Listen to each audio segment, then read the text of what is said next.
আজি আমাৰ কেবিনেটে অংগনবাদী কৰ্মীসকলৰ দৰমহা তেওঁলোকে আগত 2000 টকা ৰাজ্য চৰকাৰৰ পৰা পাই আছিল, ভাৰত চৰকাৰৰ পৰা 4500 টকা পাই আছিল। এতিয়া আমি যেটো ৰাজ্য চৰকাৰে 2000 দি আছিল, এতিয়া তাৰ লগত আমি 1500 যোগ কৰি দিম। তাৰ মানে they will get 3500 from state government, 4500 টকা কেন্দ্ৰীয় চৰকাৰৰ পাব। সৰ্বমুঠ তেওঁলোকৰ দৰমহা 8000 টকালৈকে বৃদ্ধি হ'ব। তাৰ মানে ৰাজ্য চৰকাৰ আৰু কেন্দ্ৰীয় চৰকাৰে দিয়া টকা প্ৰায় সম হ'লগৈ। তেওঁলোকে 4000 দিয়ে কেন্দ্ৰীয় চৰকাৰে, আমি 3500 দিম। কেন্দ্ৰীয় চৰকাৰে 4500 দিয়ে, আমি 3500 দিম। টোটেল অংগনবাদী দৰমহা 8000 টকা হ'ব, 1500 টকা বৃদ্ধি হ'ব ৰাজ্য চৰকাৰে দিব। অংগনবাদী কৰ্মীৰ দৰমহা 750 টকা বৃদ্ধি হ'ব। আগতে তেওঁলোকক ভাৰত চৰকাৰে 2250 টকা দিছিলে, ৰাজ্য চৰকাৰে 1000 দিছিলে।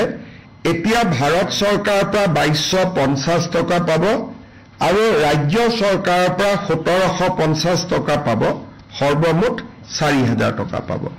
অৰ্থাৎ সহায়িকা গৰাকীয়ে 4000 পাব, কৰ্মী গৰাকীয়ে 8000 পাব। আৰু বৃদ্ধি কিমান হ'ল? কৰ্মী গৰাকীৰ বাবে 1500 হ'ল, সহায়িকা গৰাকীৰ বাবে 750 টকা হ'ল। আজি আমাৰ কেবিনেটত আমি ঘোষণা কৰা আৰু এটা আঁচনি আমি অনুমোদন দিওঁ। এইবাৰ যিসকল ল'ৰা ছোৱালীয়ে মেট্ৰিক পৰীক্ষা দিব, তেওঁলোকৰ ফৰ্ম ফিল আপ অক্টোবৰ মাহৰ 10 তাৰিখে সামৰণি পৰিব। এইবাৰ ফৰ্ম ফিল আপত আমি তেওঁলোকক অনুৰোধ কৰিছোঁ যাতে তেওঁলোকে বেংক একাউণ্ট নম্বৰটো দিয়ে।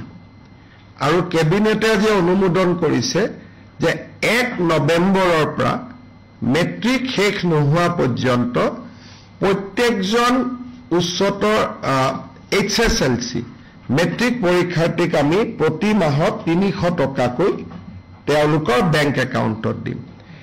এই টকাখিনি তেওঁলোকে বুকছ কিনিব পাৰিব, নোটবুকছ কিনিব পাৰিব, নিউট্ৰিচিয়াছ ফুড ল'ব পাৰিব।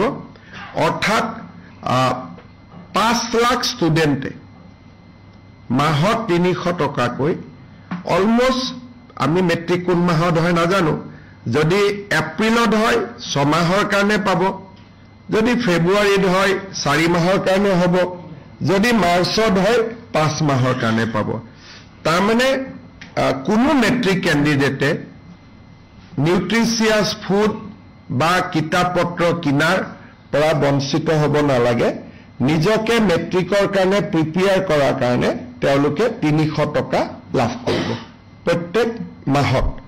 আৰু এই আঁচনিটো 1 নৱেম্বৰৰ পৰা কাৰ্যকৰী হ'ব। আপোনালোকে হয়তো ভাবিব যে ল'ৰাবিলাকক ফৰ্ম দিব, নহয়, আমি মেট্ৰিকৰ ফৰ্ম ফিল আপতে তেওঁলোকৰ বেংক একাউণ্ট নম্বৰটো লৈ ল'ম আৰু তেওঁলোকে পোনে পোনে তেওঁলোকক আমি 1 নৱেম্বৰৰ পৰা 300 টকাকৈ দিয়া আমি আৰম্ভ কৰিম।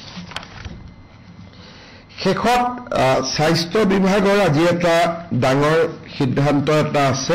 মই কেইদিনমান আগতে কৈছিলোঁ যে নাৰ্ছিং হোমসমূহত এতিয়া নাৰ্ছিং হোমৰ মালিকে টকা নিদিয়া বুলি ডেড বডি ধৰি ৰাখিব নোৱাৰিব।